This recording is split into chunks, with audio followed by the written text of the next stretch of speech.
Vamos ficar em pé todos em nome de Jesus.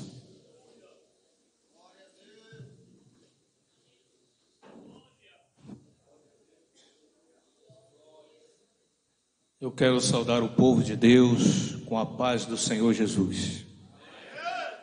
Estou grato a Deus em poder estar aqui com os irmãos, poder rever também alguns amigos que fazem parte aí desta banda, né? Graças a Deus. E estamos bastante à vontade para a glória de Deus nesse lugar. A presença de Deus é muito real entre nós, em nossas vidas. E nós devemos aproveitar esse momento para exaltar e glorificar o Senhor.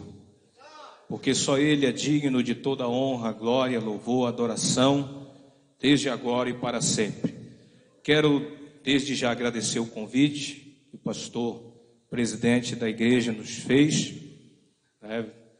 Feito aí também por intermédio do pastor Misael, né? Que é nosso amigo, e graças a Deus o Senhor nos deu essa oportunidade de estarmos aqui com os irmãos. Também fico feliz em poder rever o nosso pastor, né, que é o supervisor de toda essa região, os demais obreiros que estão acompanhando a família.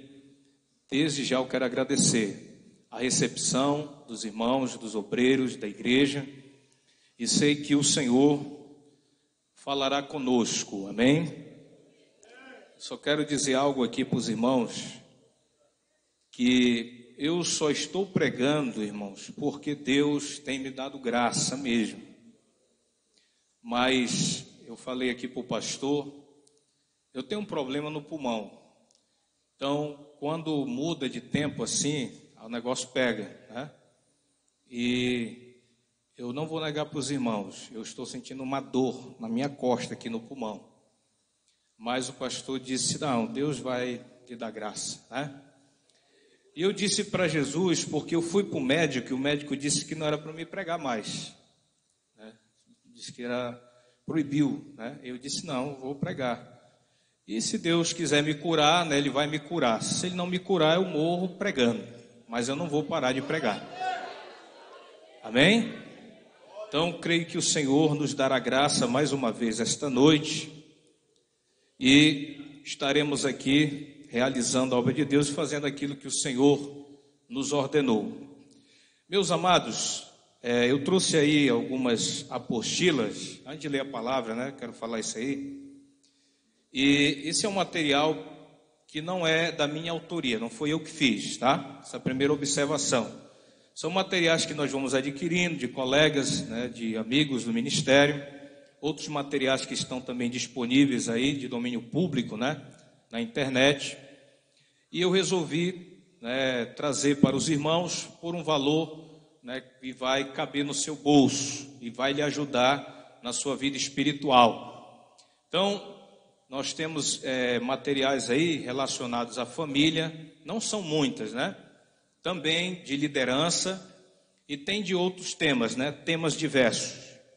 Então, aqui eu coloquei, né, nessa parte aqui, tá? Só você olhar bem aqui no cantinho, tem um pontinho vermelho. Pode estar aqui, até embaixo também, tá? É o valor da apostila. Então, existe a apostila aí de R$2, 2, 3, 5, 10, 15. Então, você adquirindo esse material, você vai nos ajudar no nosso ministério. Mas este material, você só vai comprar depois que acabar o culto, tá certo? Para não ficar atrapalhando o culto aí. A pregação, principalmente, né? Da palavra de Deus. Então, o irmão vai estar lá na frente, né? Vai arrumar um lugar lá e vai estar no final do culto, né, colocando à disposição dos irmãos esse material.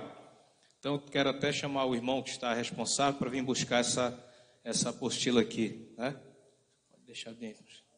Amém? Agora abra a sua Bíblia. Primeira carta de Pedro, capítulo de número 3. Nós vamos ler a partir do verso 13 a seguir. Bom, para mim o som tá bom aqui, graças a Deus, né? Também não posso estar forçando muito, né? Então quem conhece aí o Beto, que é metralhadora, né? Era, né? Então vai estranhar um pouco. Mas nós vamos fazer aquilo que estiver dentro do nosso alcance, mas a mensagem de Deus será entregue, tá? E outra coisa que eu quero dizer para os irmãos, né? Nós estivemos ano passado ali com o pastor em Belterra, né? Pastor Misael, uma festa lá. E depois nós retornamos de novo e pregamos uma mensagem relacionada ao tema da vinda de Jesus, sob a expectativa do arrebatamento, que é uma série de mensagens, né? E aqui o Senhor colocou no meu coração para que eu pregue neste congresso a continuação, né, dessa mensagem que nós pregamos lá. Então cada mensagem tem o seu conteúdo, tem a sua palavra, né, ao nosso coração, e Deus irá falar certamente conosco neste congresso, como já tem falado, né, através de muitos irmãos que já deram a sua parcela de cooperação. Primeira carta de Pedro, capítulo 3, verso de número 13. Ora, quem é que vos há de maltratar, se fordes zelosos do que é bom? Mas ainda que venhais a sofrer por causa da justiça, bem-aventurado sois. Não vos amedronteis, portanto, com as suas ameaças, nem fiqueis alarmados. Antes santificai a Cristo como Senhor em vosso coração, estando sempre preparados para responder a todo aquele que vos pedir a razão da esperança que há em vós. Amém? Os irmãos podem tomar o assento, glorificando ao Senhor nosso Deus. A Ele toda honra, glória, louvor e adoração para todo sempre.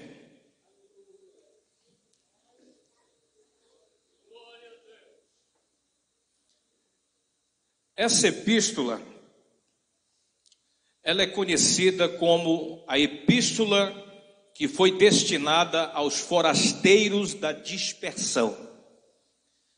Isto significa que esta carta foi escrita para irmãos nossos, cristãos primitivos, que estavam espalhados no mundo da época que era dominado pelo Império Romano. No entanto, esses irmãos estavam passando uma situação de sofrimento, de perseguição, de calúnia, de defamação. Muitos eram presos por causa da sua fé. Não era a perseguição, ainda neste tempo, do Império Romano sobre aquele povo, mas aquela perseguição que é comum quando um crente, um servo de Deus fiel, está vivendo no meio de um mundo que é pagão e hostil, um mundo que não conhece a Deus, um mundo que não tem familiaridade com a palavra de Deus, um mundo que não tem conhecimento e comunhão com Deus. E era essa perseguição que estava vindo contra esses irmãos. Eles estavam sofrendo muito. Então o apóstolo Pedro, inspirado pelo Espírito Santo, ele envia esta carta para consolar aqueles irmãos, também para despertá-los, para mostrar para eles que eles, apesar de passarem o que estavam passando, eles tinham uma esperança. Quando nós olhamos para o conselho que o apóstolo Pedro dá a esses irmãos, nós entendemos com mais profundidade por que aqueles irmãos estavam passando por aquilo e o que eles poderiam esperar da parte de Deus para vencer aquela tribulação.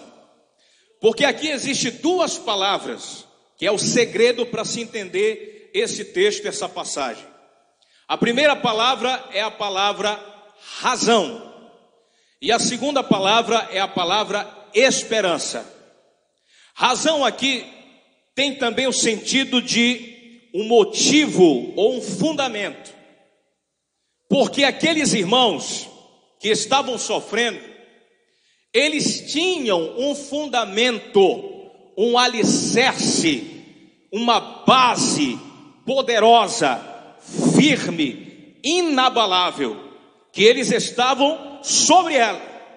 E eles precisavam conhecer, entender que esta base, que este fundamento, era o que dava o motivo, o que motivava eles permanecerem firmes na fé.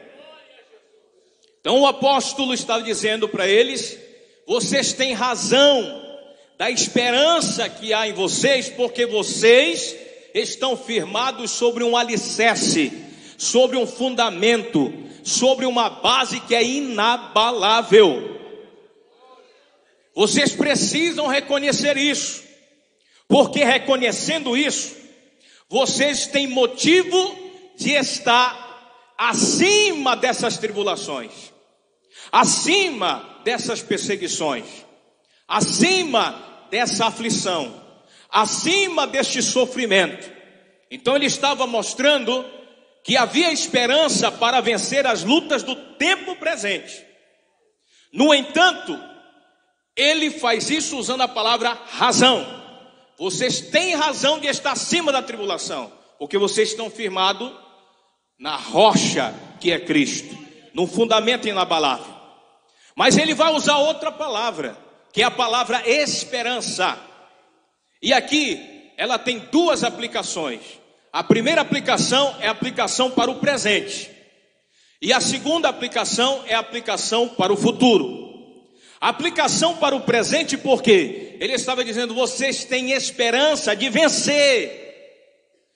vencer a tribulação presente, de vencer a tribulação que está batendo na porta de vocês agora, de vencer a tribulação que vocês estão vivendo nela, vivenciando agora. Mas também vocês têm uma esperança de que um dia todas as tribulações, todos os sofrimentos, todas as aflições, todas as angústias, todo o mal que se abaterá contra vocês, vocês têm uma razão para a esperança apontado para o futuro.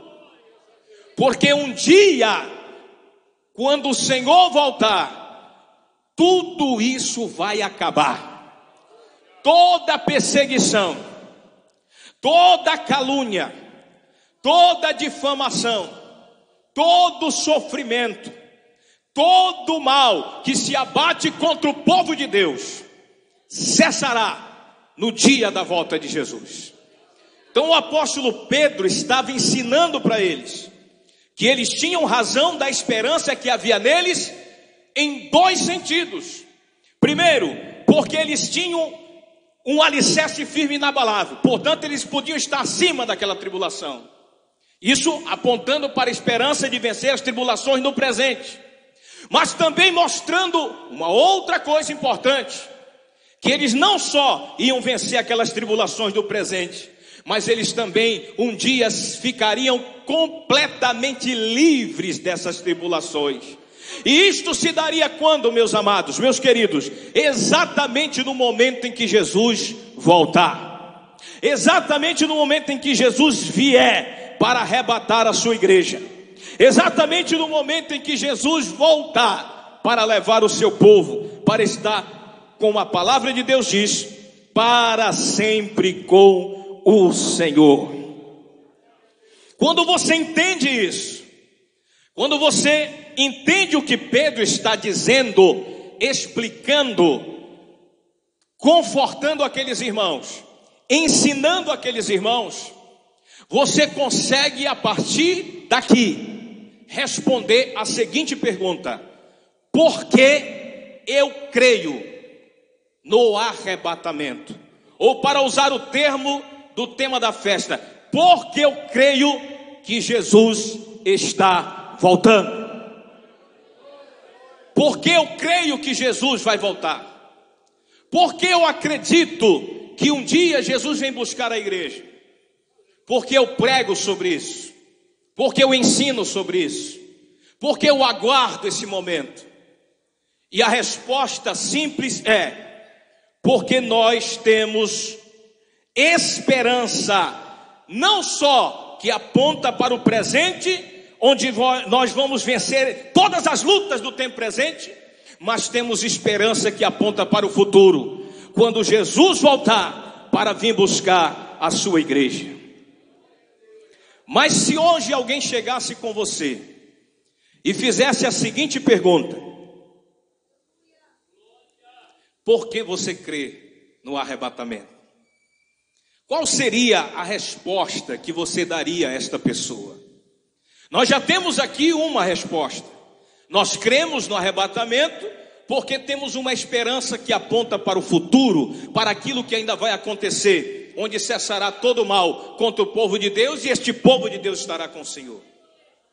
Mas a Bíblia dá outras razões. E tantas razões que a palavra de Deus nos dá, eu quero destacar neste congresso 5 razões porque a igreja crê no arrebatamento. Porque a igreja crê que Jesus está voltando. A primeira razão, porque a igreja crê, porque a igreja prega, porque a igreja ensina, porque a igreja aguarda a vinda de Jesus Cristo para o arrebatamento da igreja, é porque o nosso Senhor Jesus Cristo, aquele que é o cabeça desta igreja, aquele que é o advogado por excelência desta igreja, aquele que é o nosso redentor, é aquele que é o nosso mediador, o único mediador, aquele que é o único sumo sacerdote da igreja. Ele prometeu que vai voltar para levar a sua igreja. É baseado primeiramente na promessa do nosso Senhor e Salvador Jesus Cristo, daquele que é o dono da igreja, que nós temos a esperança de que um dia ele vai voltar, baseado na sua palavra, baseado na sua promessa. João 14, a partir do verso 1 em diante, até o verso 3, ele vai dizer: não se turbe o vosso coração, credes em Deus, crede também em mim. Na casa de meu pai há muitas moradas. Se não for assim, eu vos teria dito, pois vou preparar-vos lugar. E quando eu for e preparar-vos lugar, virei outra vez e vos levarei para mim mesmo, para que onde eu estiver, estejais vós também. Jesus estava prestes a ir para a cruz e posteriormente voltar para o céu. Ele avisa os discípulos disso. Os discípulos ficam angustiados, os discípulos ficam tristes, os discípulos ficam apavorados com o que poderia acontecer com eles sem Cristo estar andando, estar junto ali com eles. Eles ficaram angustiados. Então Jesus vai dar a palavra de conforto ao coração daqueles discípulos e diz para eles que o coração deles não precisam ficar turbados, tristes, amargurados, porque eles tinham uma esperança. O mesmo Senhor Jesus, em Mateus capítulo 24, versículo de número 36 a seguir, ele vai começar a falar acerca da sua vinda, e ele diz: assim como foi nos dias de Noé, também será a vinda do Filho do Homem. Porquanto nos dias anteriores ao dilúvio, comiam, casavam, davam-se em casamento, faziam festas, e não perceberam quando veio o dilúvio e levou a todos. Assim também será a vinda do Filho do Homem. Porquanto naquele dia 2 estarão no campo, um será tomado e o outro será deixado. 2 estarão moendo no moinho, um será tomado e outro será deixado. 2 estarão numa cama, um será tomado e o outro será deixado. Ele diz: portanto, ficai vós apercebidos, porque o Filho do Homem, ele há de vir no momento em que você nem espera. Vigiai, considerai, Isto, se um pai de família soubesse a que hora viria o ladrão, ele vigiaria e não deixaria que a sua casa fosse arrombada. Portanto, ficais vós apercebidos, porque o Filho do Homem há de vir a hora em que não penseis, ou a hora em que você não espera, ou a hora em que você não aguarda. Duas coisas importantes nessa passagem. Primeiro, ele diz que vai reaparecer os dias de Noé.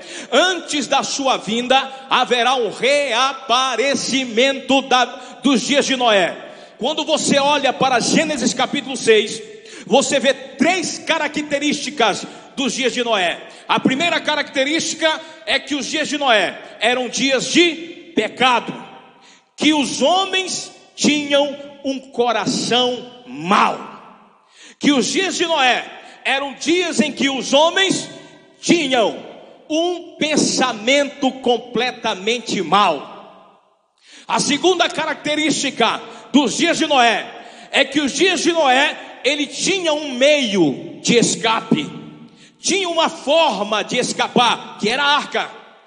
E quando você olha mais à frente, você vai ver que a terceira característica dos dias de Noé é que os homens, por ter o coração, pensamento mau, eles eram cheios, diz a Bíblia, ela usa exatamente este termo, cheios de violência. Quando você coloca esta passagem de Gênesis 6 no ambiente atual que nós estamos vivendo, presenciando, todas essas características estão presentes. O coração do homem hoje é mau, o pensamento do homem hoje é mau, os homens hoje são cheios de violência, mas assim como naquela época, hoje também existe o meio de escape. Naquela época era a arca, hoje é Cristo o Senhor, como está no Evangelho de João, no capítulo 10, ele disse: eu sou a porta, quem entrar por mim salvar-se-á, entrará, sairá e achará pastagem. Ele é a porta, ele é aquele que abre as portas para que a pessoa entre e seja salva. Ele é o meio de escape, ele é a forma de salvação. Naquela época era a arca, agora é o Senhor, é o nosso Deus. Portanto, meus amados, nós estamos vivendo desde muito tempo o reaparecimento dos dias de Noé. Portanto, a vinda de Cristo está muito próxima, porque exatamente este sinal aponta para a proximidade da vinda de Jesus Cristo. Mas ele diz também que a sua vinda, além de antes dela reaparecer os dias de Noé que nós já estamos vivendo, ele diz também que haveria uma característica interessante. A vinda dele seria como um ladrão que vem à noite, como está lá em 2 de Pedro capítulo 3 verso 10. O mesmo também está em 1 Tessalonicenses capítulo 5 e no verso de número 2, que diz que o Senhor virá como ladrão à noite. É uma figura usada em relação à ação da vinda de Cristo, para dizer o seguinte: que ele virá de forma repentina, como um ladrão. Porque quando o ladrão vai entrar na casa de uma pessoa, ele não vai mandar uma mensagem, pelo WhatsApp, ele não vai mandar uma mensagem de texto, ele também não vai passar na frente da casa e avisar, ele não vai dizer para o dono a hora, o dia que ele vai entrar, a não ser que ele seja muito imbecil para fazer isso. Mas ele vai vir de forma repentina, surpreendendo aquela pessoa. A surpresa está aqui, a eminência está aqui, para dizer para nós, para nos alertar, que nós precisamos estar devidamente preparados, e devidamente preparados é estar em Cristo, é estar com Cristo, vigiando, como ele diz, a todo momento, para que este momento repentino não lhe apanhe de surpresa. Jesus também vai falar acerca da sua vinda em Apocalipse capítulo 1 verso 8, quando ele diz: eu sou o Alfa e o Ômega, o primeiro e o último, aquele que é, que era e que há de vir, o Todo-Poderoso Deus. Ele se identifica como Alfa e o Ômega. Alfa é a primeira letra do alfabeto grego, Ômega é a última letra do alfabeto grego. Ele está dizendo: eu sou desde o princípio e estenderei até o fim. Quando você lê isso na Bíblia, parece que ele está falando de começo e de fim, no sentido que nós entendemos, que algo surge ou começa e que algo um dia desaparece e se acaba. No entanto, na linguagem bíblica, quer dizer outra coisa. Quer dizer que ele sempre existiu e sempre existirá. Aponta para a sua eternidade. É aquele que é o começo e é aquele que é o fim. Ele está dizendo: eu mando na história, a história quem comanda sou eu. Para vocês existe o tempo, que eu criei o tempo para vocês, mas eu vivo na eternidade. E para vocês o tempo é passado, presente e futuro. E outra, a história para vocês é linear. Ela tem começo, ela tem meio, ela tem fim. E o fim será quando eu voltar, quando eu vier para buscar vocês, para buscar a minha igreja. Então estejam despertados, estejam vigilantes, estejam aguardando esse momento, porque eu que sou o princípio, eu também que consumo todas as coisas.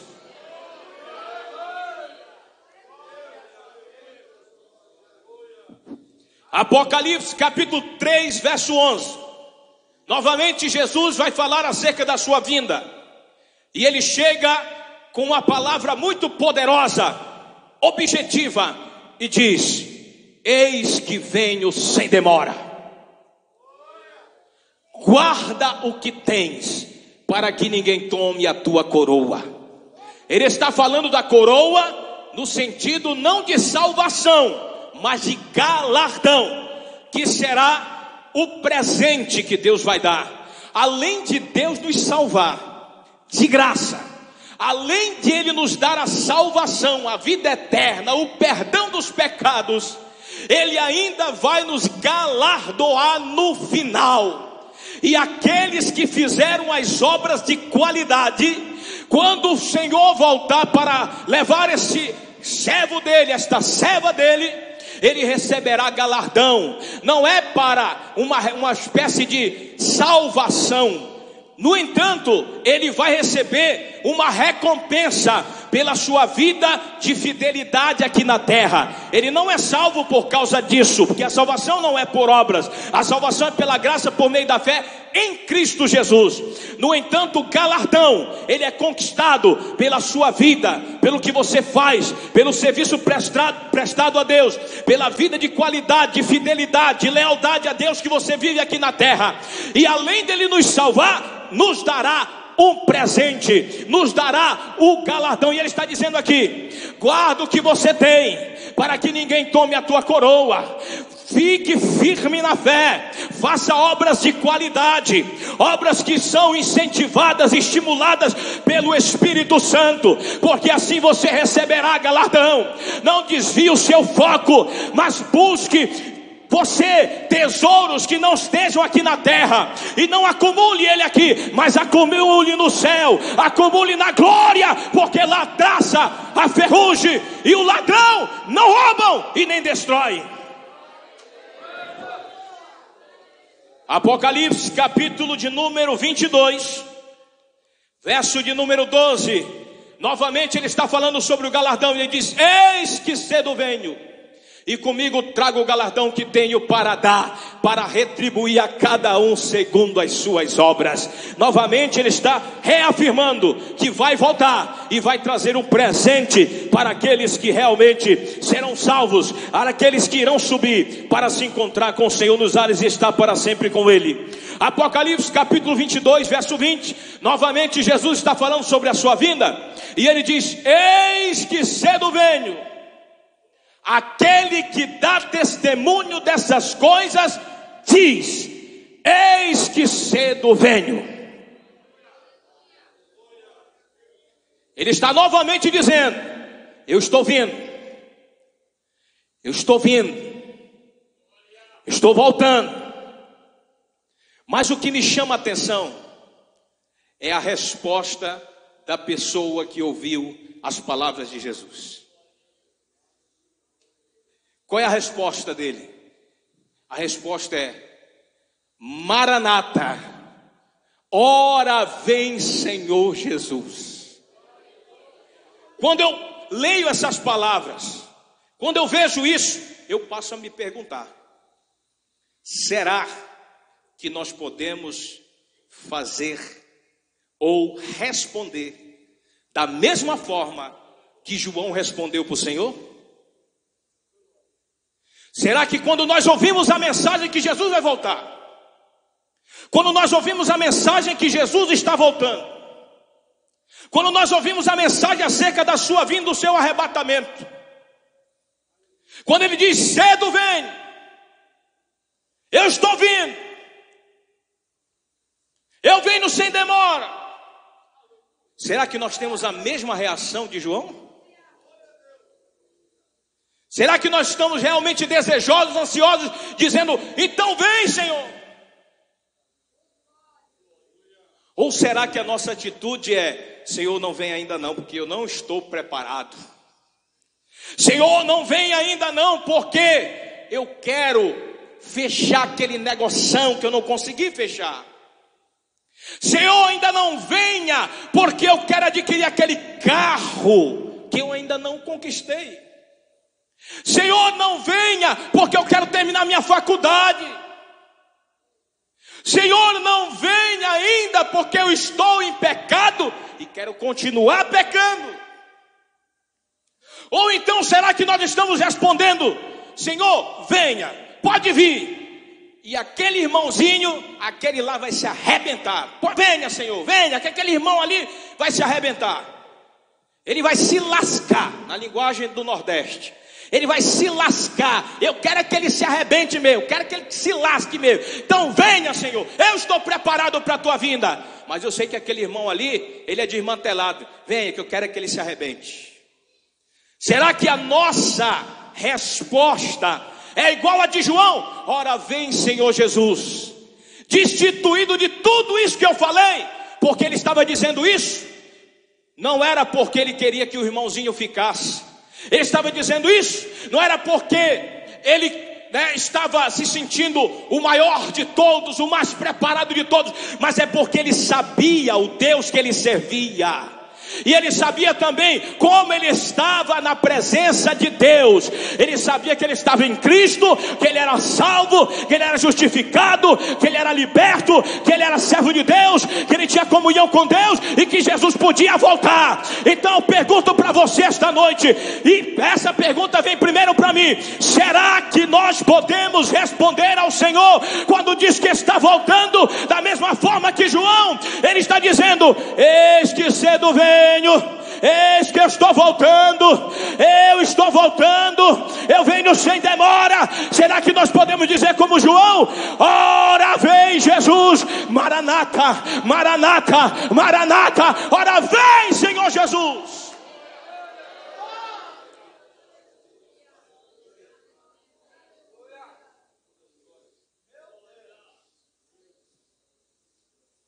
Pergunte-se, se pergunte sobre isso.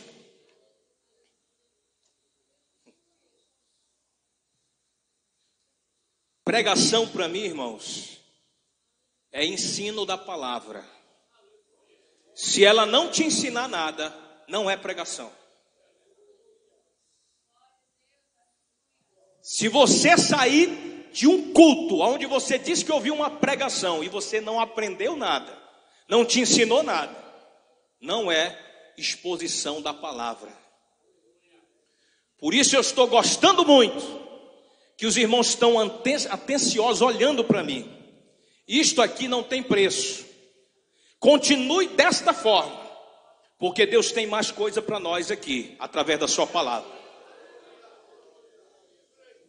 O Senhor Jesus prometeu, esta é a principal razão.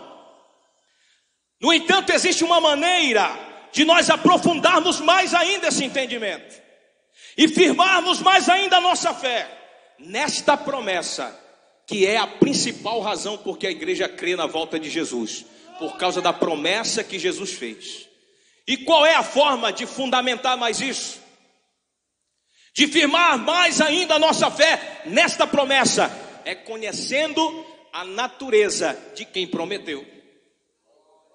É conhecendo a identidade de quem fez a promessa. E eu quero destacar pelo menos duas coisas que revelam a natureza, que revelam o atributo, que revela a identidade de quem fez essa promessa. E que através deste conhecimento, nós temos uma firme, inabalável, inquestionável promessa, e que ela certamente irá se cumprir. A primeira coisa que eu quero falar acerca de quem prometeu, Jesus Cristo, é acerca da sua identidade. Quem é Jesus? Você sabe quem é Jesus? Ah, pastor, Jesus é um Salvador. Só isso? A Bíblia vai dizer que Ele é Deus. Deus. E ser Deus significa ser criador do universo. Ser criador do universo significa mandar na história. Ser criador do universo significa ser o Todo-Poderoso. Ser criador do universo significa ter todo o conhecimento. Ser criador do universo significa estar em todos os lugares ao mesmo tempo.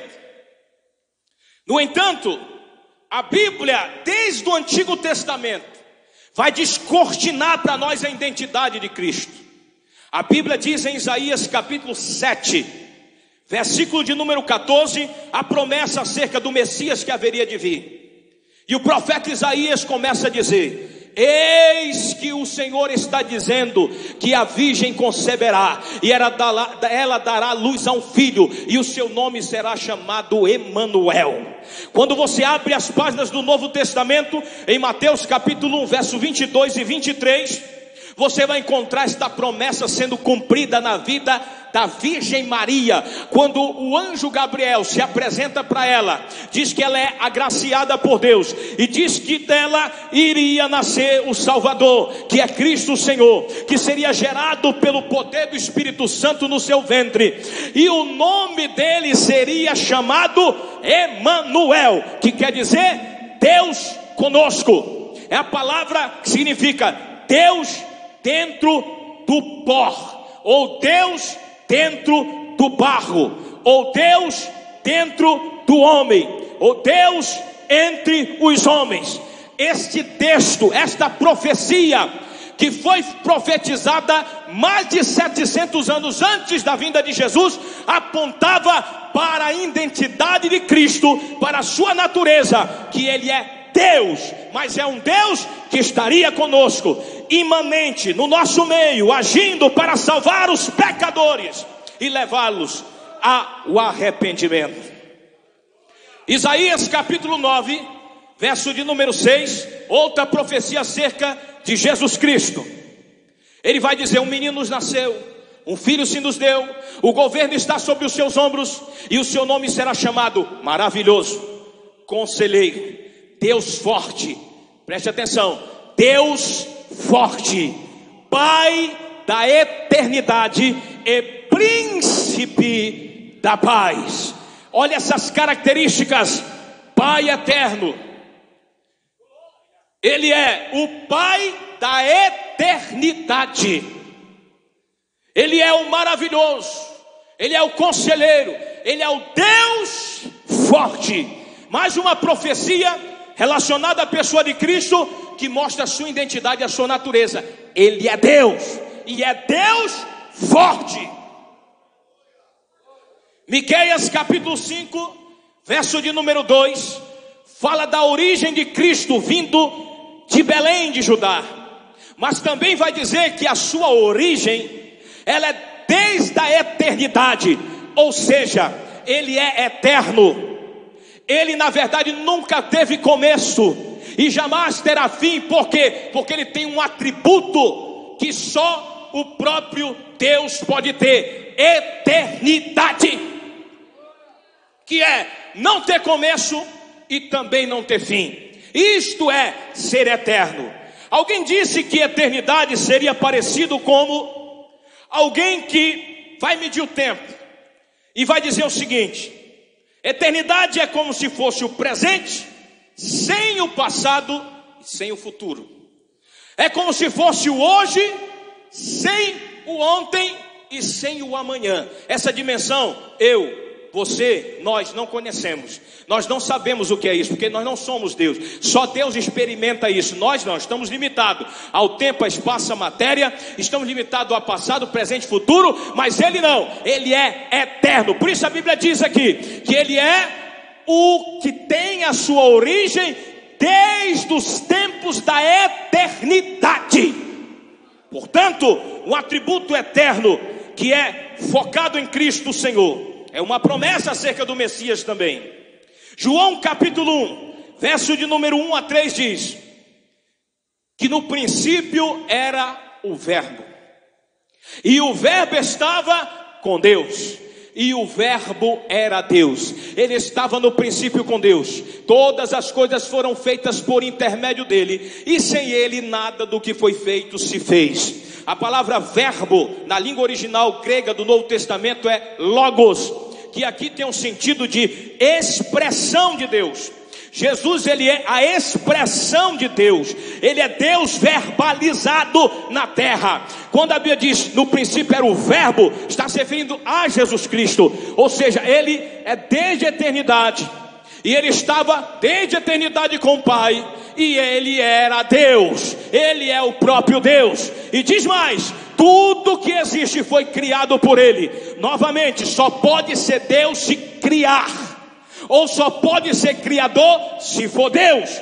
Isto é mais um atributo que é dado a Cristo, mostrando a sua identidade, que ele é Deus e portanto Senhor. A Bíblia vai dizer também no capítulo 20, verso 28 do Evangelho de João, quando Jesus ressuscita e Tomé não estava acreditando. Então, no momento em que Tomé estava presente, Jesus se apresenta e ele começa a ficar apavorado. E Jesus disse: vem cá, toca aqui, coloca a tua mão aqui do lado, bota bem do lado onde foi furado na lança, coloca aqui a tua mão, toca aonde foi enfiado os cravos, coloca a tua mão aqui, e tu verás que quem está aqui não é um espírito, quem está aqui é alguém de carne e osso. Quando ele viu aquilo, ele glorificou a Deus e o adorou, dizendo: Deus meu e Rei meu.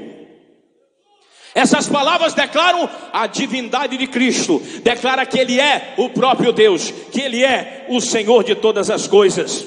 Quando você abre a Bíblia em Filipenses capítulo 2, verso de número 5 ao verso 8, diz que Jesus se humilhou, que nós temos que ter o mesmo sentimento que houve em Cristo Jesus, que sendo Deus, não julgou por usurpação o ser igual a Deus, antes a si mesmo se humilhou, até a forma de servo, chegando até mesmo a morrer, morte cruel, morte de cruz.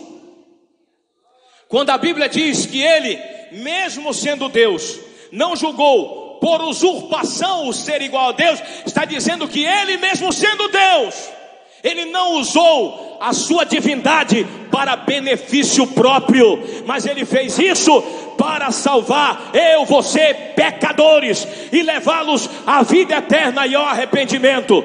Mas esse texto diz claramente que ele, mesmo sendo Deus, ele se humilhou. E aqui é uma lição para nós. Nós queremos ser muita coisa, nós queremos sempre estar em destaque, nós queremos sempre ser melhor do que A, B e C, nós sempre queremos estar com os holofotes, queremos que os holofotes melhor estejam em cima de nós. Mas o próprio Deus, que é Senhor de tudo, Criador de tudo, que manda em tudo, ele veio aqui e se humilhou até uma morte humilhante, que é a morte de cruz.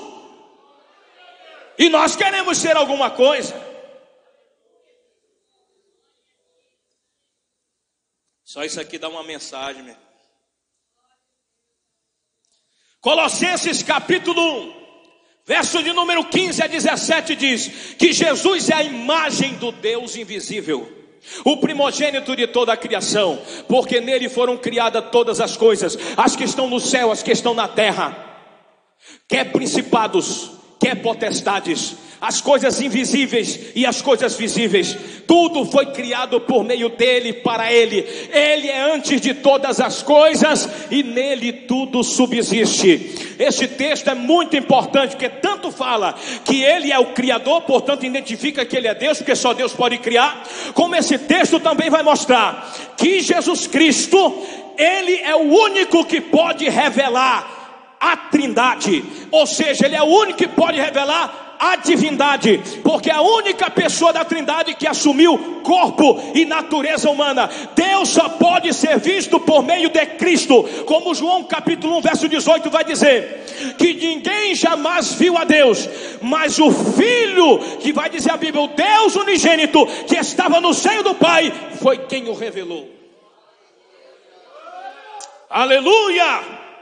Colossenses capítulo 2 verso 9 diz que em Jesus Cristo habita corporalmente toda a plenitude da divindade. Sabe o que significa? Significa que o próprio Deus habita no corpo, habita na natureza humana, porque Cristo é uma pessoa com duas naturezas, uma humana e outra divina, 100% homem, 100% Deus.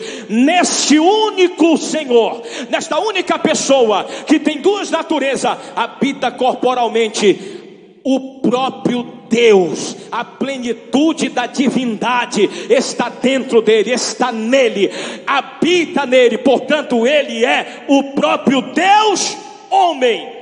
Hebreus capítulo de número 13 verso 8 diz que Jesus Cristo é o mesmo ontem, hoje e será eternamente. Novamente o atributo chamado eternidade, que aponta para a divindade de Cristo, porque só Deus é eterno.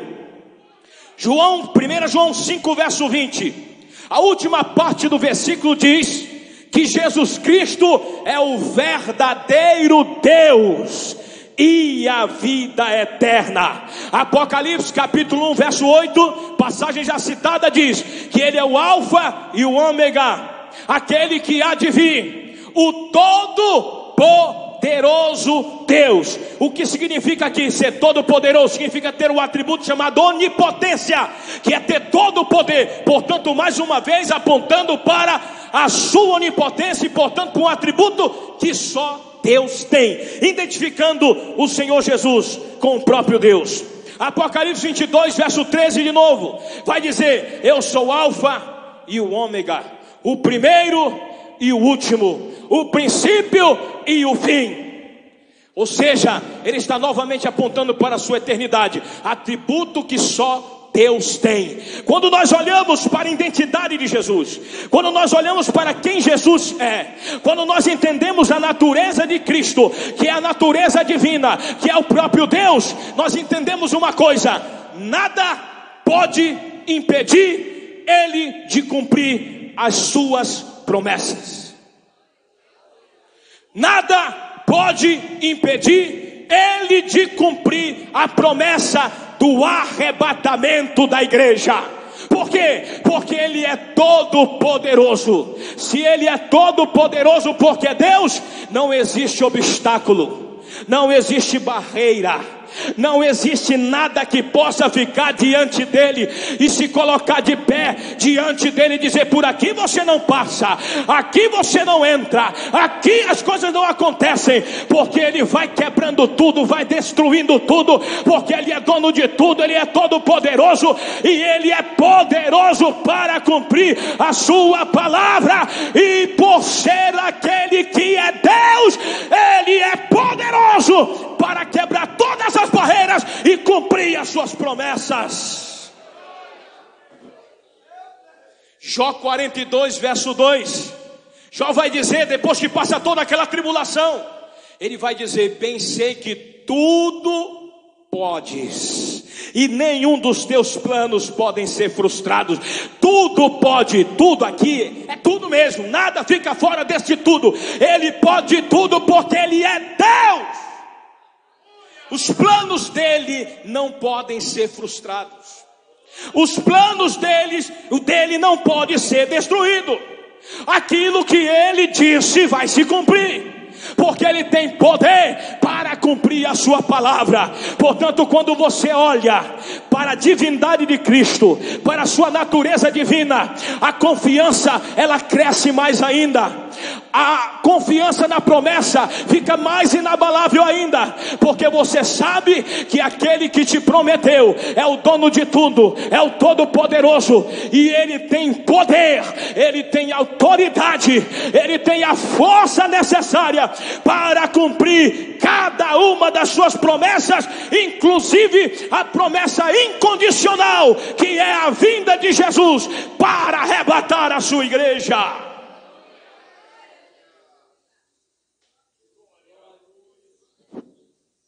A outra coisa importante, que é um atributo que na verdade é o que faz parte da essência também de Cristo, do próprio Deus, que a Bíblia vai dizer não só que Ele é Salvador, mas que Ele é Deus, mas vai dizer também que Ele é a verdade. E verdade aqui é a ausência de todo engano, a ausência de toda mentira, a ausência de tudo quanto é falcatrua e falácia, porque ele não é uma faceta da verdade, ele não tem a verdade, ele não é uma parte da verdade, ele é a essência da verdade, ele é a própria verdade, é a verdade em pessoa. João 8,32, a Bíblia diz: e conhecereis a verdade, e a verdade vos libertará. Ele está se referindo a si próprio. Em João 14,6 ele vai dizer de novo: eu sou o caminho, a verdade e a vida, e ninguém vem ao Pai senão por mim. Ele se identifica como a própria verdade. Quando você entende que Jesus é a verdade, que Jesus é a própria verdade em pessoa, que Jesus é a essência da verdade, você observa, pegando a questão da natureza da identidade de Cristo e juntando a verdade que Ele é, você tem duas coisas importantes. Primeiro, quando você entende que Ele é Deus e portanto poderoso para cumprir a sua promessa, você sabe que Ele vai cumprir, porque Ele tem poder para fazer. Mas quando você entende que Ele é a verdade, você sabe que Ele vai cumprir também a sua promessa, porque você sabe que Ele é fiel para cumprir. A palavra dele é fiel. Quando Ele diz que vai fazer algo, esta coisa é feita. Quando Ele diz e promete que algo vai acontecer, isso vai acontecer, porque Ele é fiel para cumprir a sua palavra. Por isso que a Bíblia diz em Números 23, verso 19: Deus não é homem para que minta, e nem filho do homem para que se arrependa. Tendo Ele prometido, não fará, ou tendo falado, não cumprirá. A Bíblia diz em Isaías capítulo 55, verso de número 11: esta é a palavra que saí da minha boca, não voltará para mim vazia, antes fará aquilo que me apraz e prosperará naquilo que a designei. Jeremias capítulo de número 1, verso de número 11 e o verso de número 12, ele está tendo uma visão. Deus chama a atenção de Jeremias e diz: o que é que tu estás vendo, Jeremias? E ele diz: Senhor, eu vejo uma vara de amendoeira. Ele disse: viste bem, porque eu velo sobre a minha palavra para cumpri-la. Em Ageu capítulo 2, verso 5, ele diz: segundo a palavra da minha aliança que fiz convosco quando saístes do Egito, o meu espírito habita no meio de vós, não temais. E a Bíblia diz em Mateus capítulo de número 24, verso de número 35: passará o céu e a terra, porém as minhas palavras não haverá de passar. Levante a sua Bíblia aberta dessa forma, levante a sua Bíblia aberta. Vamos dizer exatamente o que Jesus disse. Eu quero que você repita após mim. Jesus foi bem claro. Ele disse: passará os céus e a terra, porém as minhas palavras não haverá de passar. Passará os céus e a terra,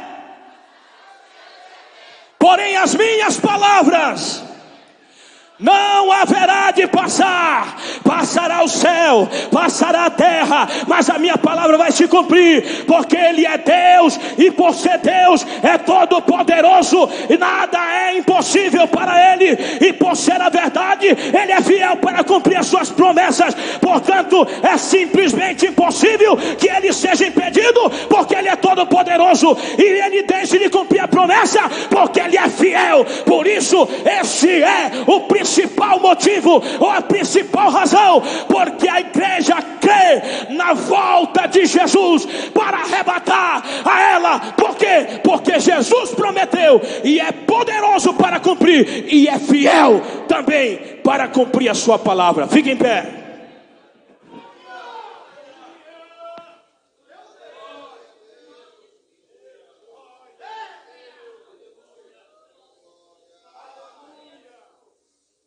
Se você gosta da Bíblia, você vai gostar da pregação.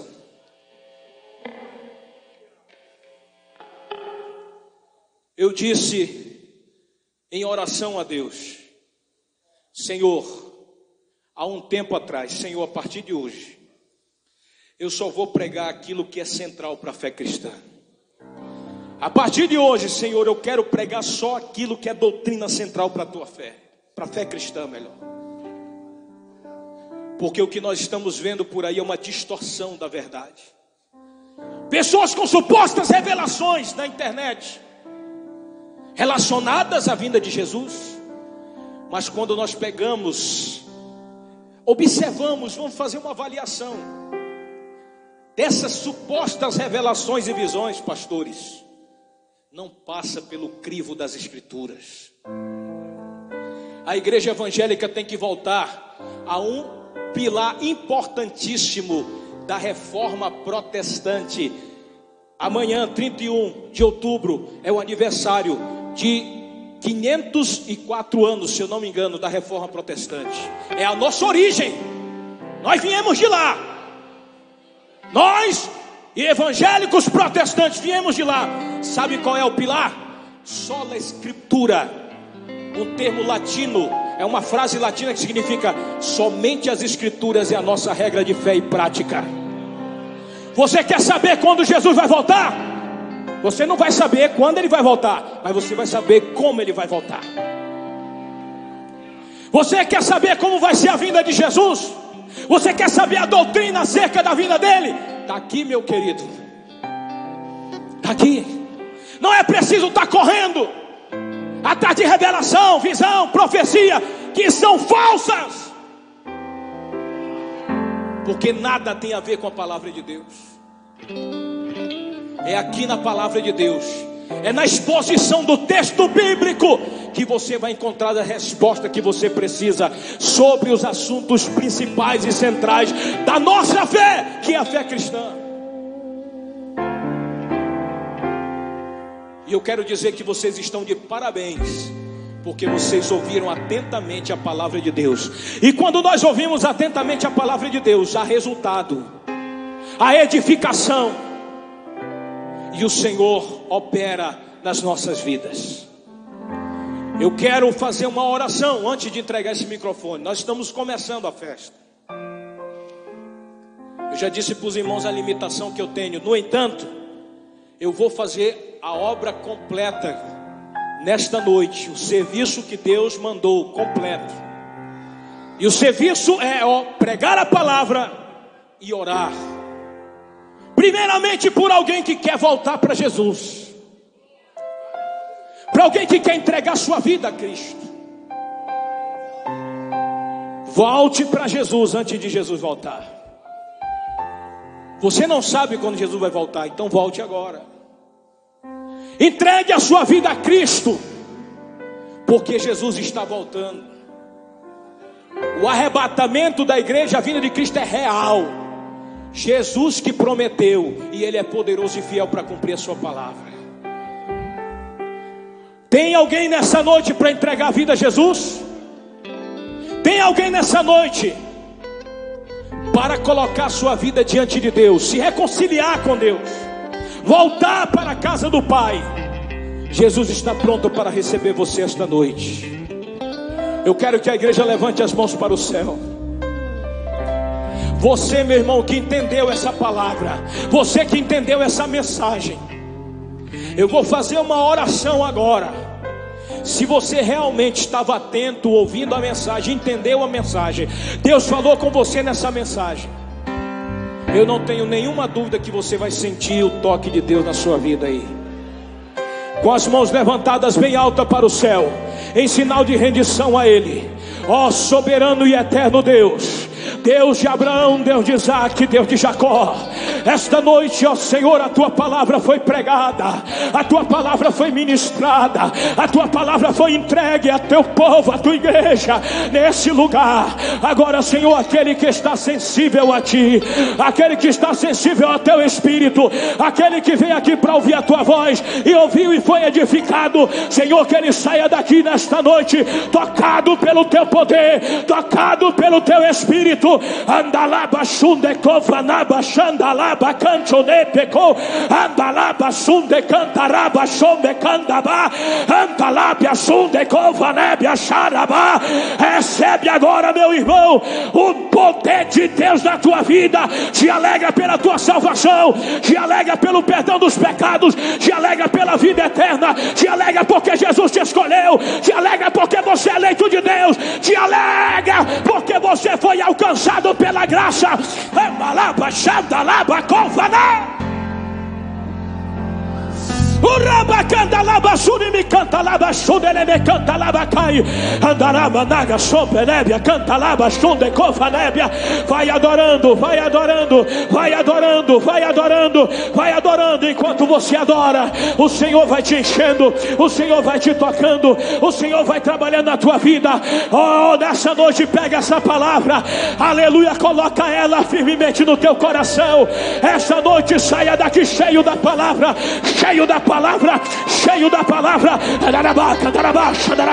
Recebe da parte dele agora, recebe da parte dele agora, recebe da parte dele agora, recebe, recebe, recebe, recebe. Pode cantar, minha irmã, pode cantar, pode exaltar, pode louvar ao Senhor, e você continue glorificando, e você continue adorando, e continue recebendo agora, agora, agora, agora, agora. Entre no quarto e feche a porta. Chegou a hora de falar com Deus. Aleluia, aleluia, aleluia, aleluia. Arabanaga Shodaraba canta labasuri mikovanai. A presença dele é real, a presença dele é real, é real, é real, é real. Então vai adorando o crente, vai glorificando o crente, vai exaltando. Aleluia. Sinta a glória.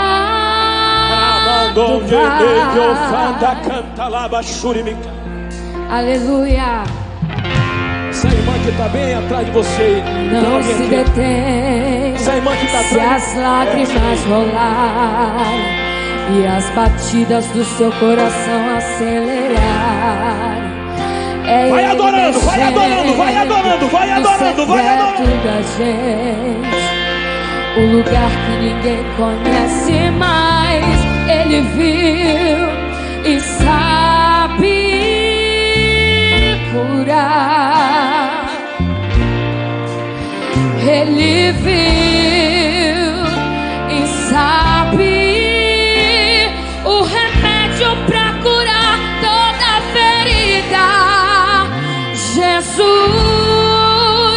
tua presença é o que eu mais quero. Jesus, tua presença é o meu remédio. Jesus, eu não quero ouro nem prata, só quero que cuide de mim. Eita, que presença é essa? Presença que mexe, confronta com tudo que dentro da gente, que causa arrepio na alma e a gente sente. Que eu perca dinheiro, eu perca amigos, só não quero perder tua presença, tua presença, tua presença. vitória, da graça. Vai adorando, meu irmão, vai glorificando.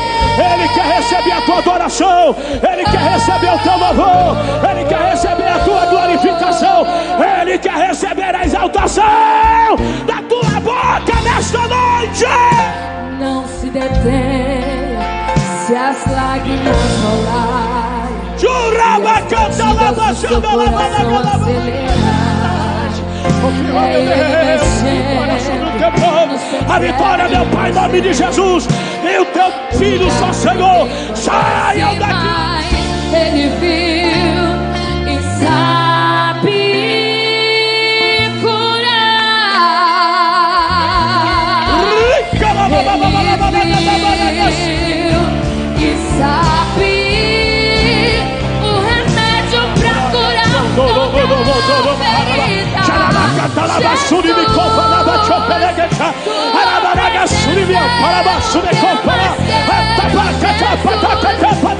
ferida. Ele é o Senhor, Ele é Deus, Ele é todo poderoso, Ele é a verdade, Ele é fiel para cumprir a sua palavra. Aleluia, que presença é essa? Vai adorando, vai adorando. Ele merece toda a honra, toda a glória, todo o louvor, toda a adoração. Ele merece toda a exaltação, toda a magnificação, desde agora e para sempre. Amigo, só não quero perder tua presença.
As mãos levantadas, as mãos levantadas para o céu. Levante a mão, levante a mão, levante a mão, levante a mão, levante a mão. Seja tocado agora, seja tocado agora, seja tocado agora, seja tocado agora, seja tocado agora, seja tocado agora, seja tocado agora. Receba da parte do Senhor na tua vida.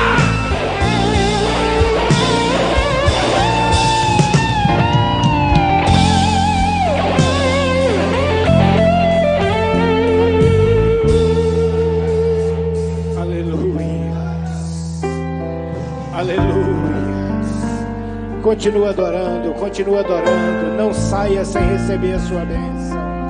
Não saia sem receber a tua bênção. Aleluia.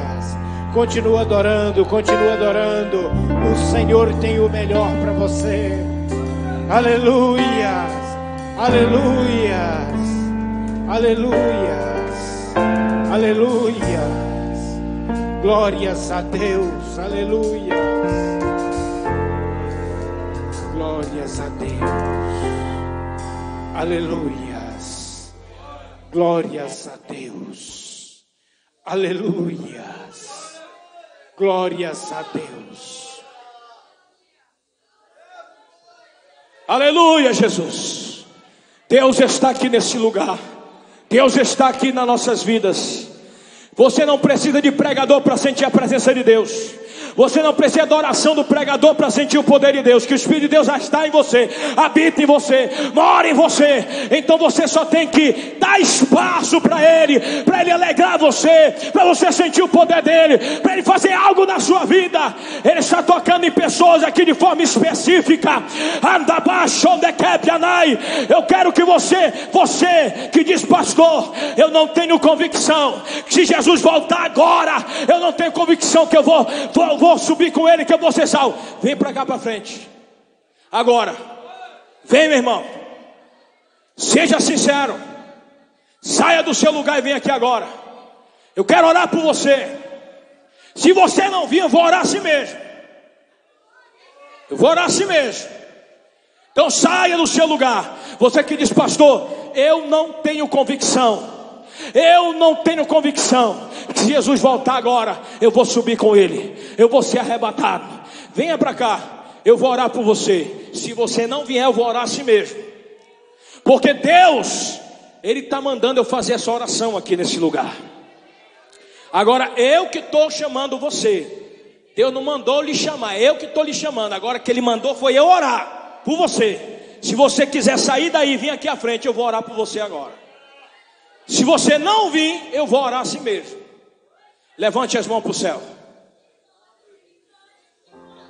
Você tem vergonha de quê, irmão? Você tem vergonha de quê, irmão? Vergonha é não ser sincero. Levante a mão.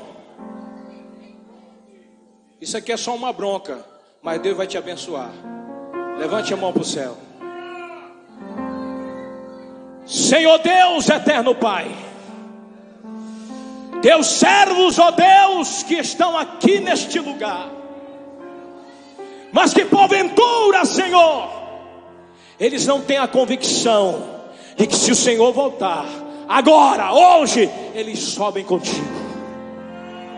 Eu sei que isso pode acontecer por falta de conhecimento da doutrina da salvação. Eu sei que isso pode acontecer por causa de ataques do inimigo na mente, muitas das vezes dos cristãos, colocando dúvida. Mas eu sei também que isso pode acontecer com aquele crente que só tem nome de crente, com aquele que só é crente de nome, crente nominal.